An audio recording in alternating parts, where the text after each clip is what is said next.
प्रत्येक व्यक्ति इस संसार में अपने लिए तो जीता ही है, किंतु अपना भरण पोषण हो जाने के बाद, अपने प्रत्येक कार्य हो जाने के बाद व्यक्ति चाहता है कि वह दूसरों के लिए भी कुछ करे।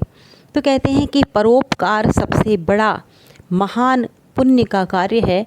परोपकार हमेशा करते रहना चाहिए। प्रकृति में भी जितने भी हमें दृश्य दिखाई देते हैं या हमें पेड़ पौधे नदियाँ इत्यादि दिखाई देती हैं, जितने भी पशु पक्षी इत्यादि दिखाई देते हैं, किसी न किसी प्रकार से परोपकार करते हैं। तो उसका एक उदाहरण इन श्लोकों के माध्यम से बताया गया है। एक श्लोक है, बहुत ही साधारण सा सरल सा श्लोक है और सभी जगह आपको पढ़ने को मिलेगा। परोपकाराय फलन्ति वृक्षा, परोपकाराय वहन्ति नद्यः, परोपकाराय दुहन्ति गावः, परोपकारार्थम इदम शरीरम। कहते हैं कि परोपकार के लिए ही वृक्ष फल देते हैं, परोपकार के लिए ही नदियाँ बहती हैं, परोपकार के लिए ही गायें दूध देती हैं। इसी प्रकार से हमारा जो शरीर है वो भी परोपकार के लिए होना चाहिए। इसे हिंदी में भी कहते हैं कि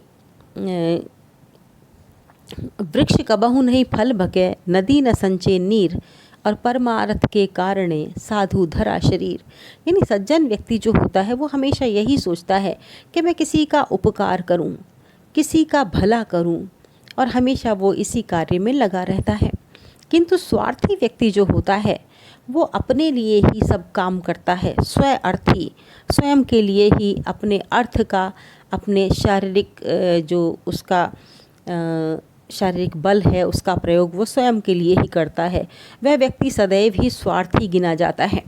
किंतु जो व्यक्ति अपने बल का, अपने पौरुष का, अपनी शक्ति का, अपने धन का उपयोग जो है वो दूसरों के लिए करता है, दूसरों को सुखी करने के लिए करता है, दूसरों की सहायता के लिए करता है, तो वह व्यक्ति परोपकारी कहलाता है।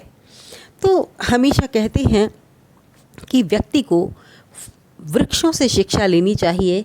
जिस प्रकार से वृक्ष अपने फल स्वयं नहीं खाते बल्कि दूसरों को दे देते हैं, नदियाँ अपना जल स्वयं नहीं पीती, दूसरों को दे देती हैं, गायें भी दूध देती हैं दूसरों के लिए, इसी प्रकार से हमारा शरीर भी होना चाहिए दूसरों के उपकार के लिए।